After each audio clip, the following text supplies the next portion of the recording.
missiles streaked over Tel Aviv Friday, with some Iranian projectiles breaching Israel's air defenses. At least 9 buildings were hit, unprecedented for a direct Iranian attack. Israel had appeared in control all day, attacking Iranian military sites, including the residences of its nuclear scientists, killing them and their families. The Zionist regime made a grave mistake, said Supreme Ruler Ali Khamenei. More is on the way. The regime doesn't know what hit them. They don't know what will hit them. Israel's prime minister said the planning took 6 months. Its intelligence services released a rare video of what it said were Mossad agents inside Iran taking out air defenses. In Tehran, people mourned the stunning assassinations of so many top military leaders.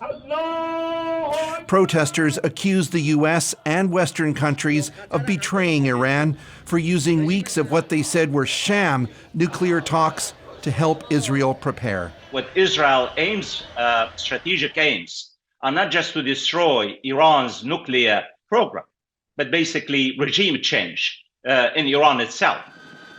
Israel's strikes included extensive damage to the Natanz facility used by Iran to enrich uranium that could have been potentially used to build a nuclear weapon. For Israelis, war with Iran amounts to opening a new front. Its ongoing attacks on Hamas have left Gaza in ruins, with vast numbers of Palestinians dead, injured, or near starvation, with Israel isolated internationally. This is one of the... This Israeli analyst says despite war fatigue, there's support for these attacks. We're more willing to absorb casualties as a society. And I think this is one of the reasons that Netanyahu initiated this campaign. The United States has confirmed that its anti-missile defenses helped Israel fend off Iran's retaliatory attacks. Iran, on the other hand, has almost no allies, with Israel having already inflicted heavy losses on its proxies in Lebanon and Gaza that Iran had always counted on for support. Erica. And Benjamin Netanyahu told Iran tonight that this is far from the end of Israel's attacks on the country. Yes, Israel launched more attacks, including against Iranian nuclear facilities. Netanyahu spoke again Friday about his ambition to militarily remake the Middle East by vanquishing longtime adversaries such as Hezbollah and Hamas, and now Iran.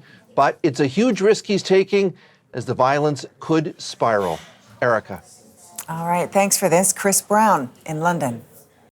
Crystal Gumansing is in Jerusalem. Crystal, you have personally witnessed these attacks. Talk us through what you've seen.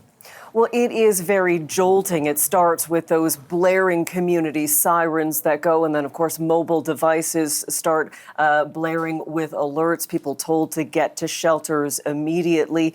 We saw from this very vantage point a number of interceptors being launched into the air as those missiles start to come towards Israel from Iran. You watch those explosions in the sky as those missiles are destroyed. But it's that falling debris that can be so incredibly dangerous. We also did see some of those missiles continue down, and we know those will have obviously a much greater impact on the ground. And that is exactly what we are seeing tonight, mostly in Tel Aviv, Erica. And we know some of these strikes, particularly in Tel Aviv, have caused damage. What do we know about what was hit? Yeah, it's mostly the Gush Dan area, which is the Tel Aviv sort of metropolitan area. We don't have exact details about what has been hit or the extent of the damages because Israel Defense Forces are telling people not to post that information.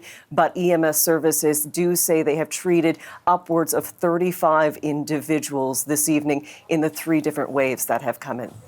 All right, Crystal Gumansing in Jerusalem.